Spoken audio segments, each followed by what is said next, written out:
Hello, this is Dr. Paul Cottrell, and I'm going to be talking about, in this video, a response to one of my older videos about AI and how AI developers are not as wise as they should be.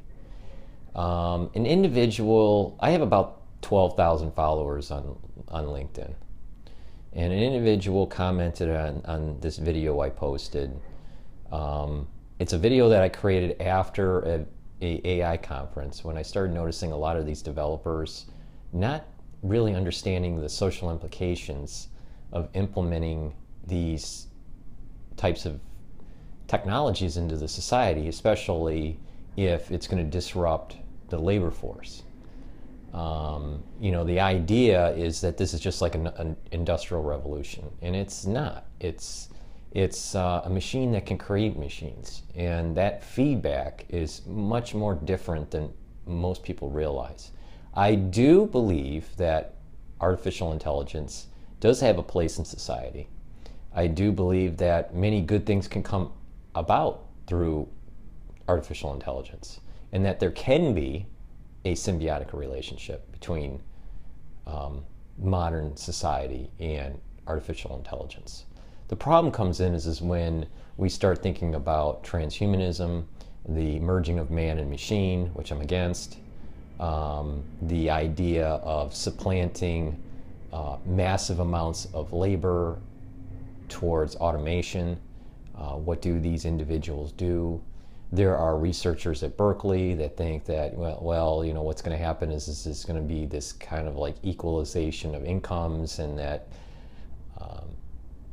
people will get a minimum, you know, some sort of minimum stipend from the government. And this sounds a lot like Marxism. It sounds a lot like, you know, communism and this idea of a low productive society. You know, what does it mean to be human is really the big question. So this individual that was posting that I'm an idiot because you know, I think that AI could be a negative externality, doesn't fully realize he's a data scientist. So, you know, he's using machine learning algorithms to discern patterns in data, which is not artificial intelligence. That is just mathematics crunching big sets of data. Artificial intelligence, in its purest sense, is what I'm talking about with OpenCog, with cortical computing, with subcortical computing, such as Nomenta, such as what Dr. Cottrell is doing with OpenCog, and what I'm doing in my research with my company, the Studio-Reykjavik. So, you know, it's important to understand that there is the high potentiality of the demon escaping, as Elon Musk says or proposes. But he also proposes that man and machine should merge. And I'm not really for that. I think that that would basically diminish what it means to be human.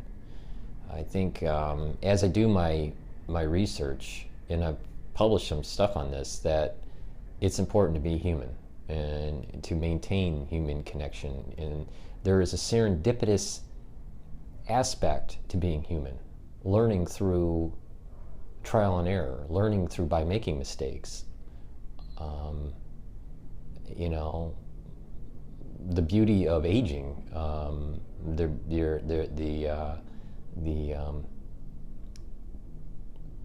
the evolutionary concept of actually having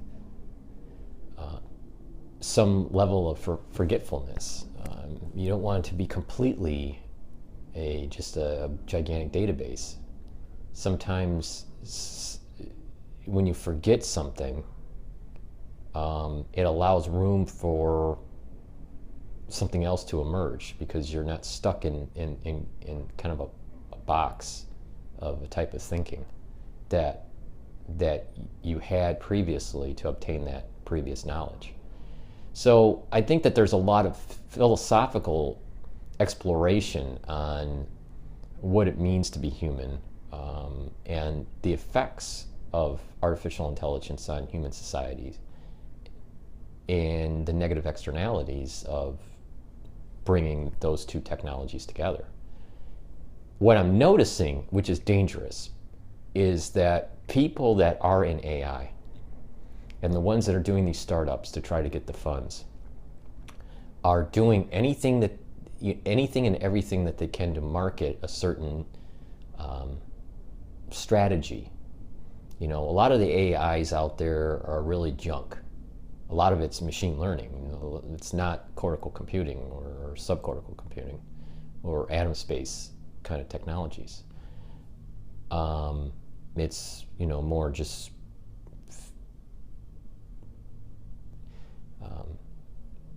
artificial neural networking on steroids. Now, or other methods, you know, to discern patterns in data.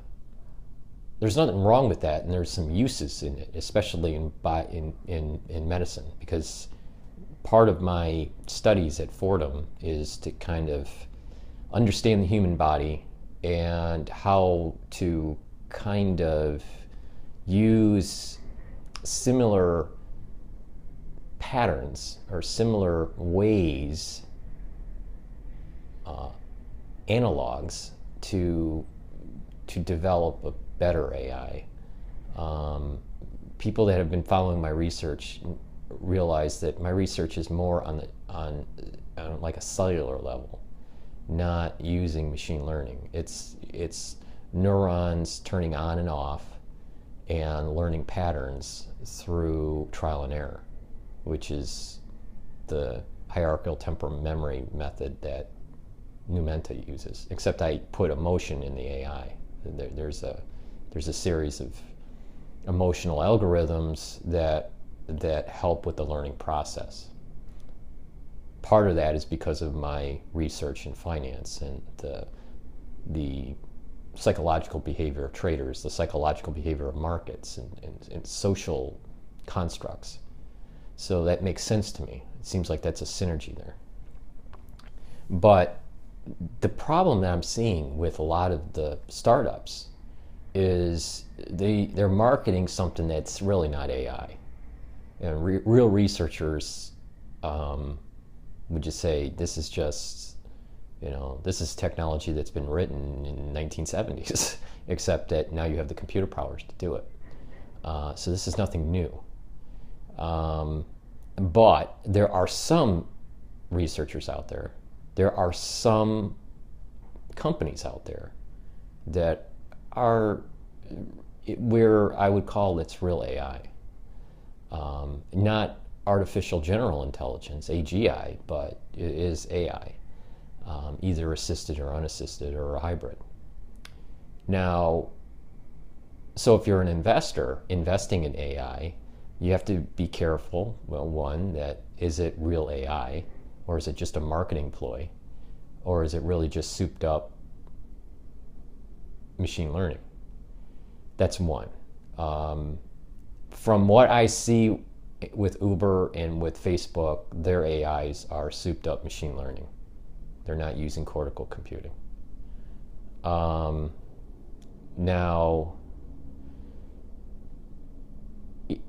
a lot of these AIs is trying to understand patterns in societies to be able to market, you know. And again, where's the, other than fast-paced target marketing, where is the social, I don't understand the social benefit, the positive social change of such a company. It just seems to be a space that's very crowded, and maybe people shouldn't be buying so much. People are already kind of disconnecting from being bombarded by so many emails and so many advertisements. People are unplugging from television and YouTube and, you know, social media. People want a meaningful life, not a hermit life, but a meaningful life. And I'm not so sure that some of these artificial intelligence or machine learning companies that are trying to market to the masses or to companies that are plugged into the masses really are benefiting the average citizen. It's not, it does, perhaps this technology is great at a research level, being able to discern patterns in, let's say, genomic abnormalities, to understand diseases or understand systemic risks in social systems and how to circumvent it. Or as I've come up with some concept videos on using artificial intelligence to actually be an automatic stabilizer for the monetary supply instead of a central bank, where you can actually have the Treasury Department controlling the currency without going into the bond market and having a syndicate of different banks buying those bonds, and then the society being indebted through those bond issuances, while we could have easily just changed the money supply from the Treasury Department. And this is very doable when it comes to a digital currency. I call it the digital dollar. I'm not saying that we should go Bitcoin, but I do think that the dollar could be the base, and that it could be all electronic. The problem, some of the problems could be with this type of technology is, in a lot of this research, the base of this research is coming from Dr. Werner in his studies of Japan and the BOJ and the MOF and their relationship, and how they didn't control the money supply for productive GDP. Instead, it went into speculation. And we see this today with central banks intervening in markets, changing the money supply, and it's going into speculation instead of productive GDP.